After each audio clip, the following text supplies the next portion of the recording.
So, LaTanya, what's in the letter from the Department of Selection? Wow, I can't believe this. A few months ago, I put my name in this lottery, and I took this test so that I could be chosen or selected to be a member of the legislature, and I was actually picked. You were? That's terrific. Oh, I'm not so sure. The only time we've really seen democracy work was in ancient Greece, and those were small city-states.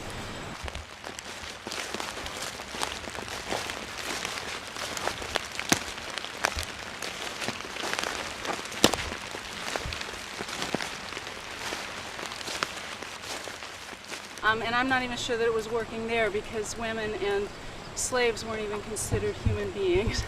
I didn't honestly think my name would be selected. That's fantastic. Wonderful. Mwah, mwah, mwah. You're going to be famous and rich and powerful. But I didn't put my name there to be rich and powerful. On the contrary, we have too many rich and powerful people in the legislature as it is.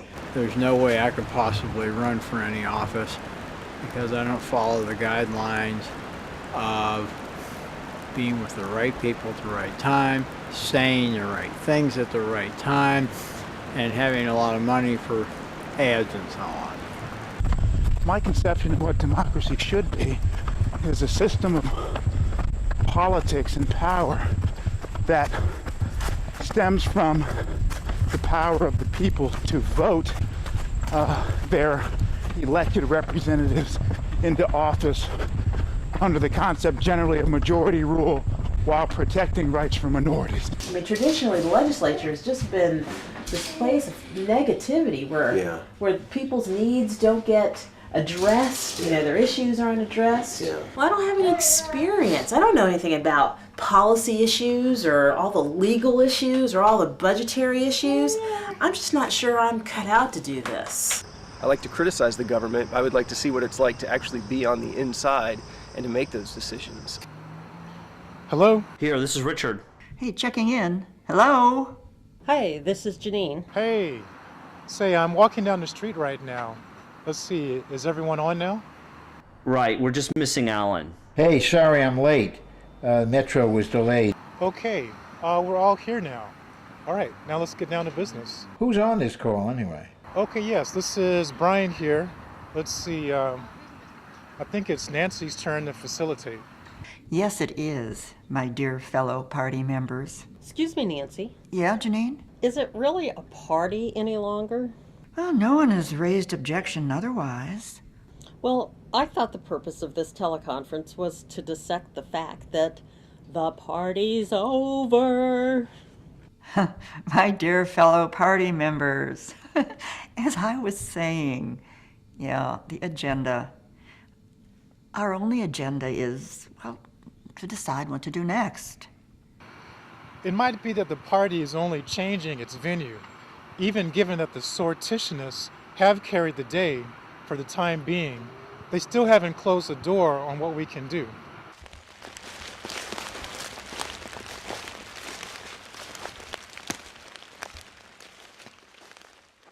Right. Well, there still remains a fundamental truth in elections. It gives voice, not to a randomly selected nobody, but to an individual person. And by choosing people randomly, they will maybe be more representative, really, of the population.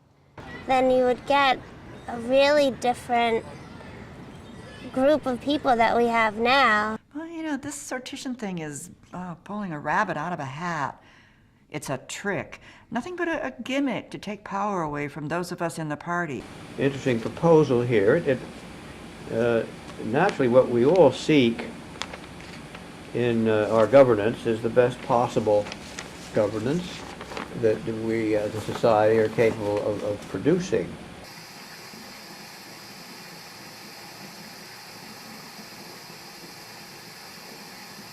It sounds very good. It sounds very democratic. Well, I think it's an innovative idea. In that it doesn't take in consideration, special interest groups, It's worth it to give it a try. And sometimes we think that these special interest groups are the ones that really control policy in America. Because in the current system, I don't think it is representative enough. A lot of times minorities and also people of lower socioeconomic status do not have the same opportunities that people with higher incomes do. Kind of like affirmative action. You like to think that you don't need it, but the sad truth is I think it's a necessary evil. But I think that the main thing is whether or not these legislatures really represent the interests of working people. Who would ever thunk it? I didn't think my name would actually get It's picked. wonderful. It's terrific. It's terrific. Why don't you do it? No. Seriously, I mean, I tried, but they didn't select me. But I can understand your concern about it being high-powered and everything. But, you know, that's the way this legislature used to be. But now with the selection system, it's not all men and it's not all high-powered lawyers. And frankly, some of the people that selected are not so sharp or, you know, quick. You're a teacher, you're really sharp, and have a lot of experience, and you're going to be able to do a great job. And yet it can't be an elitist selection of people that are chosen necessarily for what are deemed to be their qualities, but if you were to remove entirely that element of leadership quality, let us say, that we search for in our society, we might be the poorer for it. He's a politician. He only has that one viewpoint, and he was trained to do that. I don't think people realize how overwhelming that any political position must be. One of the unfortunate things about being a bugler is that when a fellow has to be flogged, it sometimes is my job because I'm a bugler. And you have to play the game. I've never been a fan of non-politicians in politics. Well, I'll give you one call here. This is the call that we all know in the cavalry. It's known as boots and saddles, and it calls us to attention to get our horses ready and get ourselves ready to move. I don't want non-baseball players in baseball. It just wouldn't be interesting. And politicians have to know the rules of the game and how to play the game. And so they have to be politicians.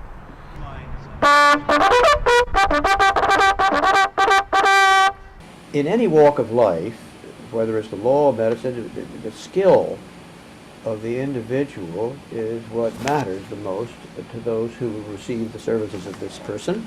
I think the appearance of leadership is more important than actual leadership, and I think that leadership is something that we can acquire on the job. I don't think it's a prerequisite to having that job.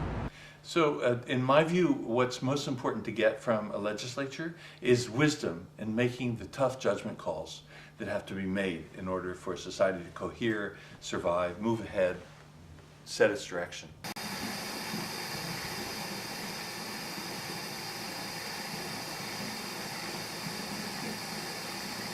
I'm sort of skeptical of things that are proposed, for a perfect kind of representation or perfect government, even though they're randomly chosen so that, we would have an input of all kinds of individuals with their opinions and their tastes and so on. I still do not believe that they really, that system would represent all of the people in the best possible way. However, there are some qualms that I would have concerning sortition as the basis for selecting decision makers. My main concern would be with the presumed expertise that I suppose the persons who might be selected would have to address the many important issues. In a perfect world, I would say it's wonderful. This is not a perfect world. Do you want your mommy to go to legislature, Kian? Is that what thee wants, huh? I could bring you and you could disarm all those highly ambitious competitive types. Oopsie. Oops. Yes. There you go. Well, I think family is a concern, LaTanya. I mean, obviously this is going to be a very demanding job, but being a teacher's demanding too. If thee needs, or you need support, I'm happy to, quit my job and take care of the kids. Oh, please, yes, thank you. Injure your father. And, I'll do whatever I can to support you. I think it's great. I think you'll be terrific. What will you do? What do you want me to do? You want me to be chief of staff? I'll be chief of staff for you. I'll be your chief spokesperson too. Oh, there we go. Don't they get salaries too?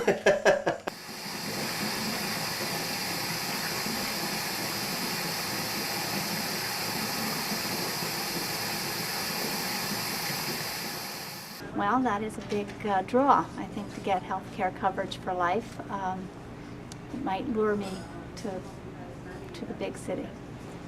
However, I think those that are born into business through privilege are also qualified, and if you want a diverse, representation, it may be hard to convince those people to take a 3-year pay cut. And not just our party, but all political parties. We've been thinking about these things. Policies, programs, vision. We have focus. Another problem could be that they will arrive without an agenda, which is an advantage that the political party system have at this moment, that they really analyze the problems in the society, and prepare an agenda to work in every legislature. Numbers. The sortitionists say proportion, but they don't consider the impact of numbers that count. I can count. I'm an accountant. I'm the one who can add and subtract and enumerate. The right question is not how many, but how much. Not how many knuckleheads can screw in a light bulb, but how much does it cost all of us to have them doing so? Exactly. Waste. I mean, to have upteen, unskilled numbskulls screw around with a light bulb when one focused, dedicated, smart guy or gal could do it.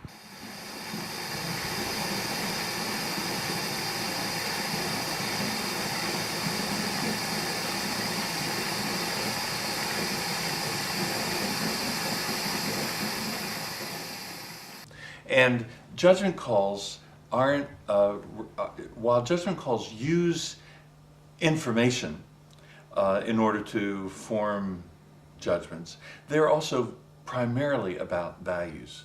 And values get expressed by people in a variety of ways, but having so much to do with life experience and with the part of society that people come from.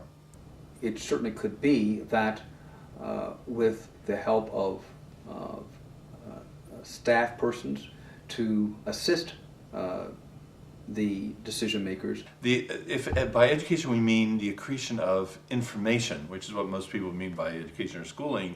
I would be concerned about knowledge base.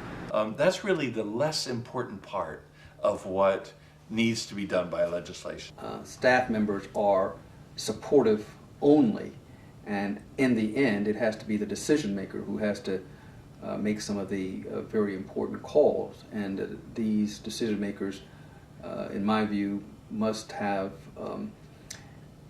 a competence. A legislature needs to take the information which can be readily available. People can catch up on information. And that competence can't be ferreted out simply by sortitional selection. But what's most of all needed is making those judgment calls, deciding yes, we should go to war, or no, we should not go to war.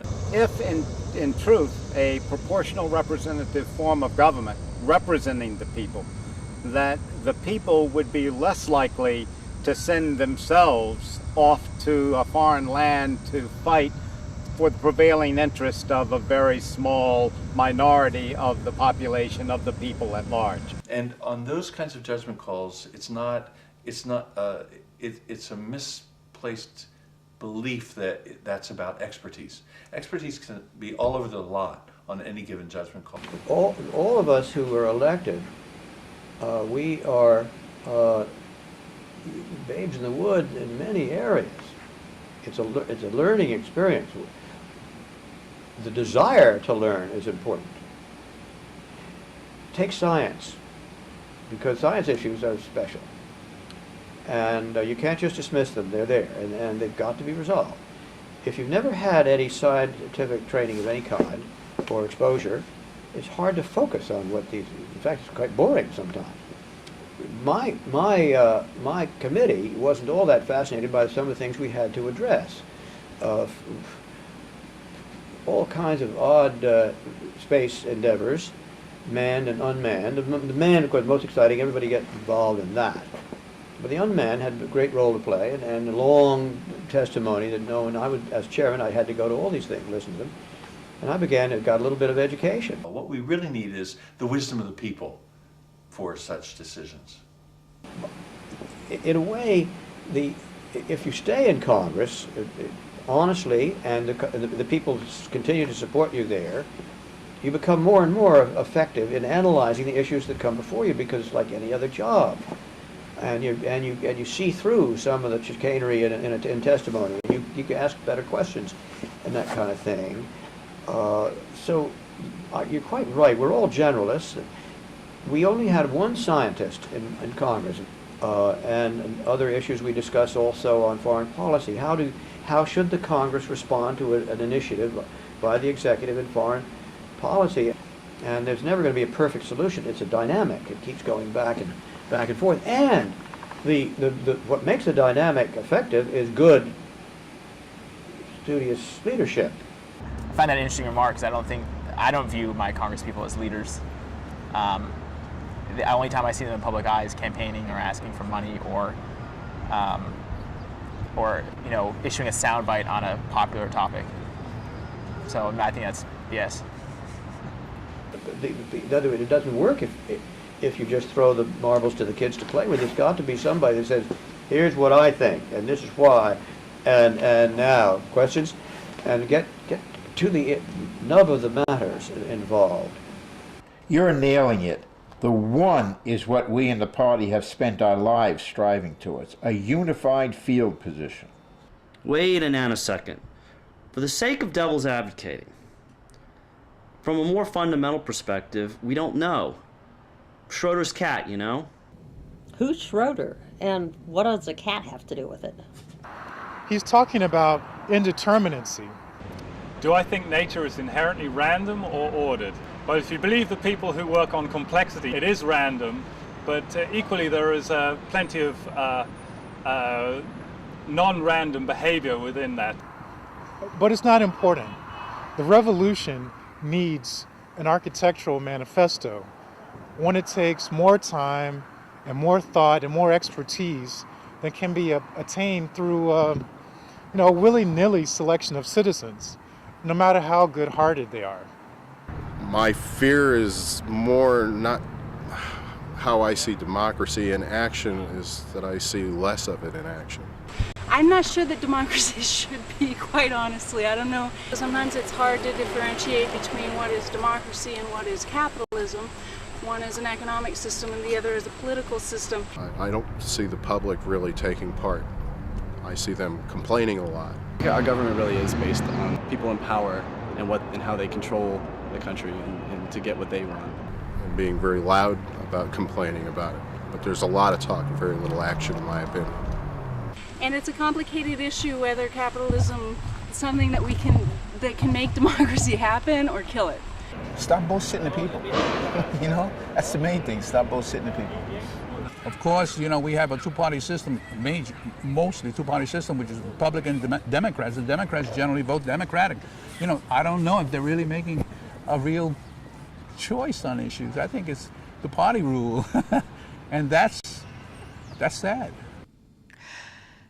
Yes, it's the matter of space or place, real people.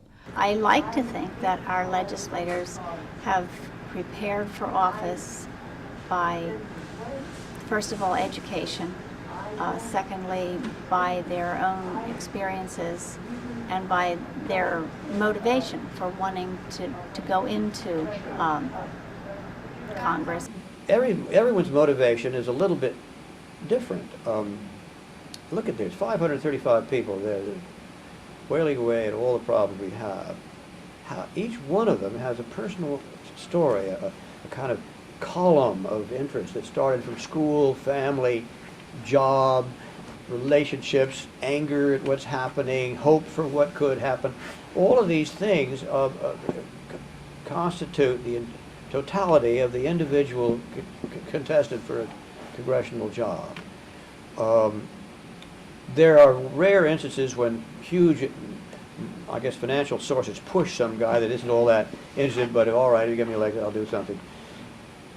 So I think that what we need to do is to keep identifying that combination of qualities in an individual who's running for a particular office, that he's the one, or she's the one. I put my faith. The sortitionally chosen lack geography.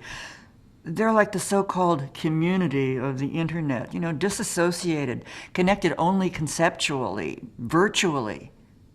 It's a big country. Even though I have all the issues and things that I in particular am passionate about, I wouldn't be representing necessarily a constituency in my district. Well, I think this is a big relief for you. That means you don't have to be going to events every single night representing a geographic area. I think they just want you to be yourself.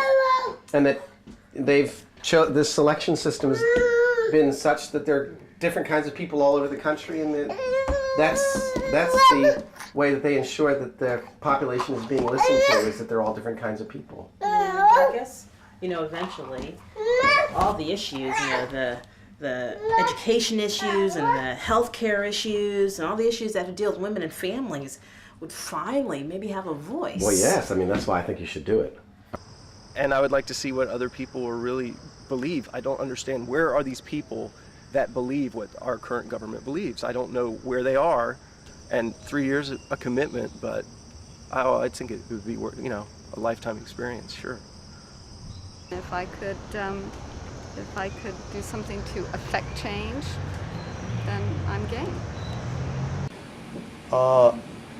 I think that every individual who, in a political constituency, be he black, white, brown, male or female, is distilled into a citizen. Anyone that's going to represent other people needs to be an individual, I think, that, present the views of the party or the government or whatever in the best possible light so that people can absorb it, understand it, And it's as a citizen, whether even though he may belong to a race that outnumbers all the other races, he has that share of the total political power in his state. Therefore, if you are a state that's entirely Hispanic, I would expect Hispanic issues would be rather kindly dealt with there. First thing I will do, I will find out more information about the problems that Latinos, women, and people living in poverty are facing in the U.S. But you're not looking at them that way when the vote is cast. You're looking at them as American citizens who have the capacity to see beyond their own parochial interests. Second, I will try to design solutions and get together with other people who have been chosen also to find out what possible solutions and options are for their problems. And you hope to God we produce people like that. If we don't, then we're in real trouble because we divide up into all kinds of little sections and start whacking away. I don't know. It's so easy to say what should be done. It's just hard when somebody says, all right, now you do it better. On the one hand, I would want a government of the people, by the people, for the people, but I'm cynical enough and perhaps experienced enough to experience that most of the people either don't care or have the capacity of really caring. I don't know if it would cure any ills that we have now, or if it was just another method of getting to the same problems with money and corporate influence. That's no good. I think that the American experience is a distillation that ought to bring us all up to the same point of understanding of what the country needs and what it wants.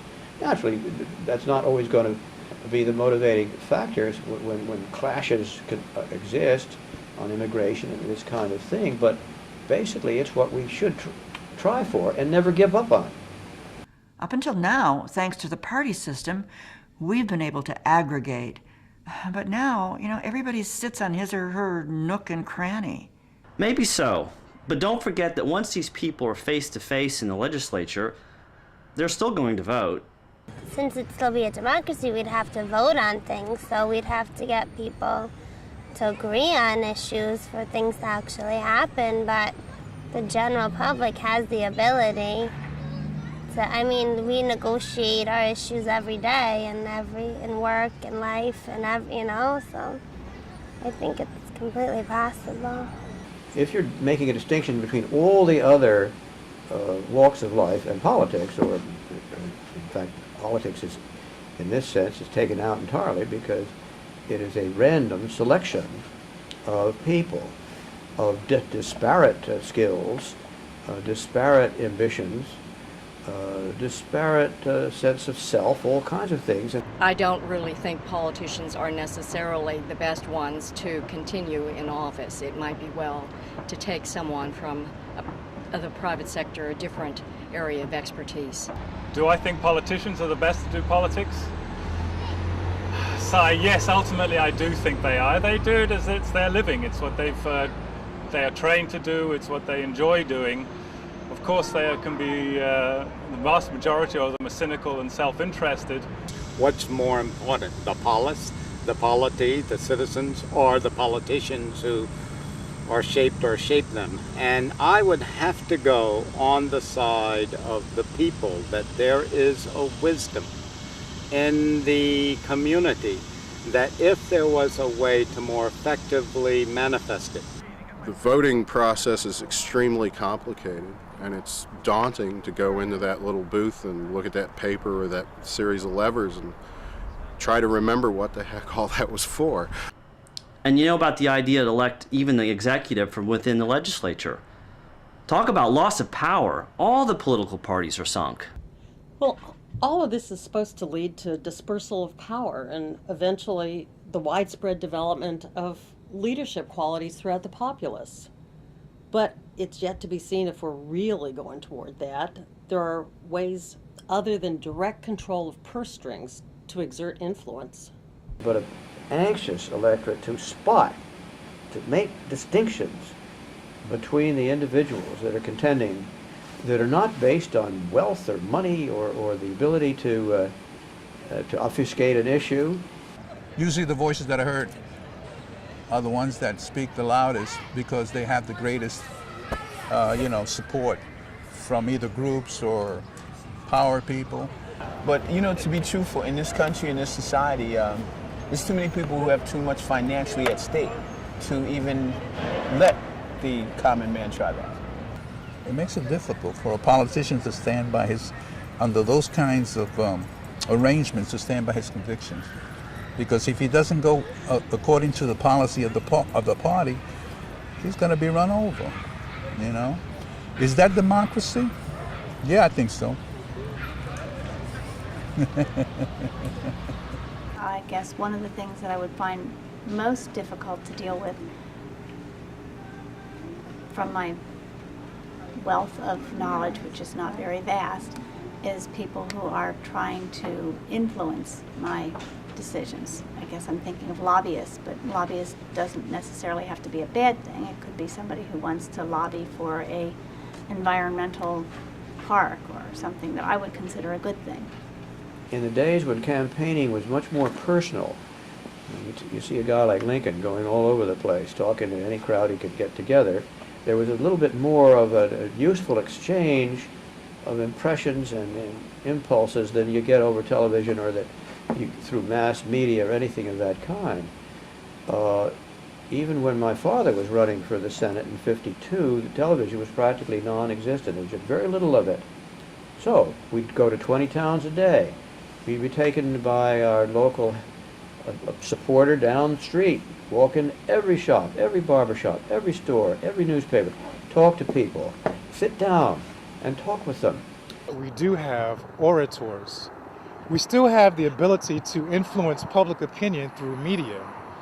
We aren't without some tools, after all. Well, if it's really going to be like the jury system, the only way to influence a jury is through committing a felony, by fixing the outcome. I've been on a jury. The purse strings rarely come undone. As I said, the truth is what I'm after. I'm still debating with myself. If representation by the willy-nilly assures that truth trumps, well, I guess I'm ready to bid our old party so long, it's been good to know ya. And I think in a democracy, they give you at least the opportunity to be heard. Careful you don't succumb to the dominant paradigm. What dominant paradigm? What are you talking about? Pollyanna architecture, living in glass houses. One better not go unclothed.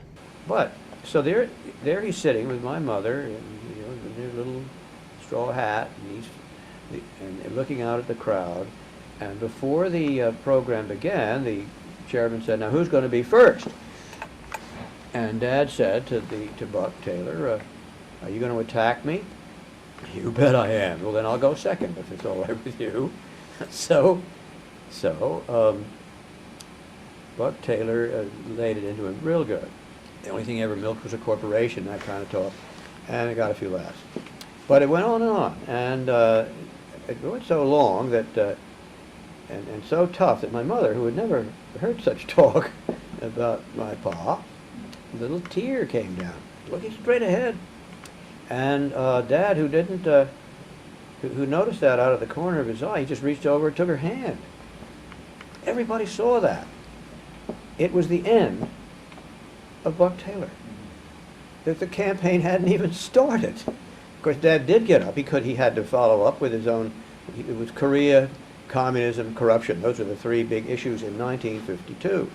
And having been in government for 7 years and worked through the Truman time, he was on top of all that stuff. Also, he was ready to go. He was fully prepared. And now, there again, that if you went the lottery system, you wouldn't even go through all that. The kind of a system that we have here in the United States is pretty good.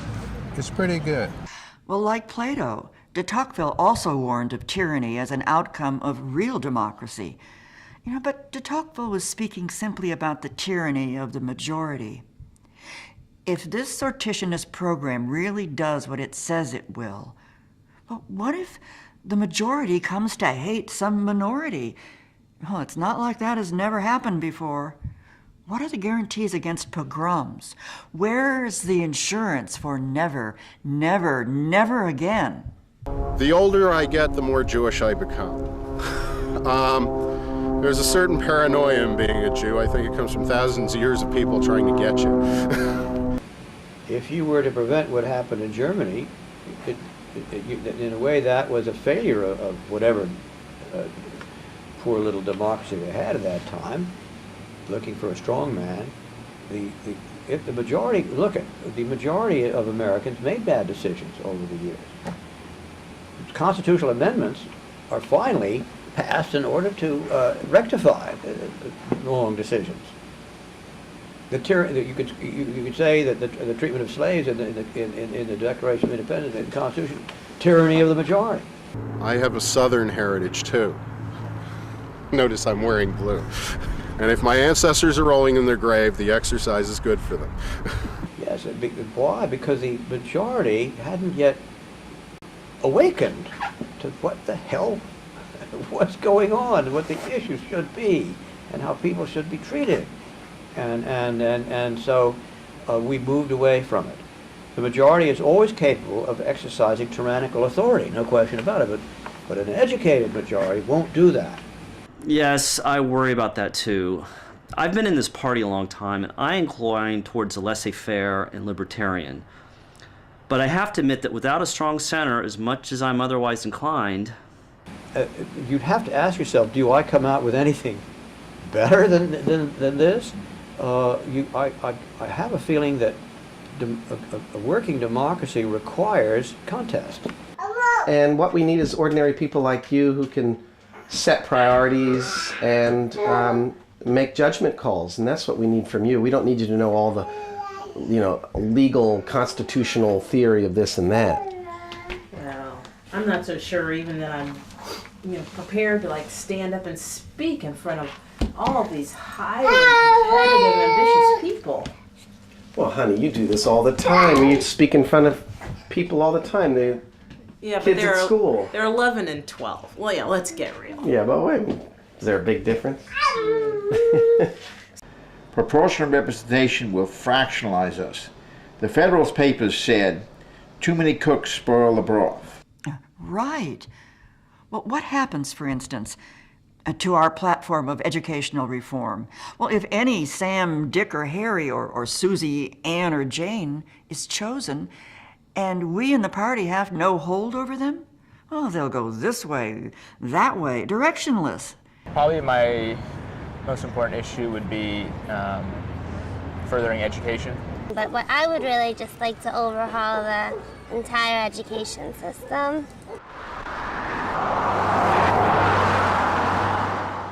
I think I would focus on the education of our young people. Education is a basis for democracy.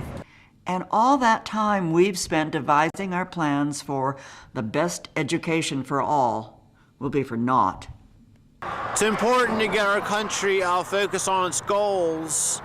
Better educated people get along better with others that they're less similar to themselves. Look at the way that we treat children and young adults in a totally different way, and the way we treat our teachers and how the next generation is going to lead up to it. Improving the quality of teachers, both in primary and secondary education. Just all of it, I would want to do it completely differently. Speaking of Susie, Ann, or Jane, I must admit I am curious to see what difference, if any, a gender proportionate legislature will make. I mean, is it revolution or evolution?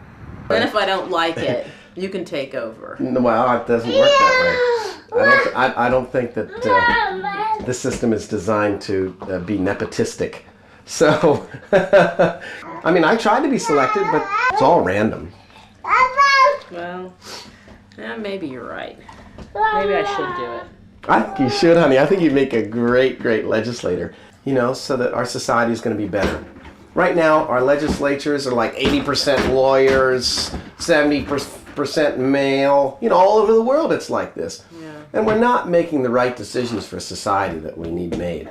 So, you know, you don't have, you don't have a legal background, but, you know, all these lawyers are making decisions about education reform, and so you know a lot about education reform. We're going to have physicians in there who can help make, you know, and nurses make decisions about health care. As a nurse or as a person, I see things from many different perspectives.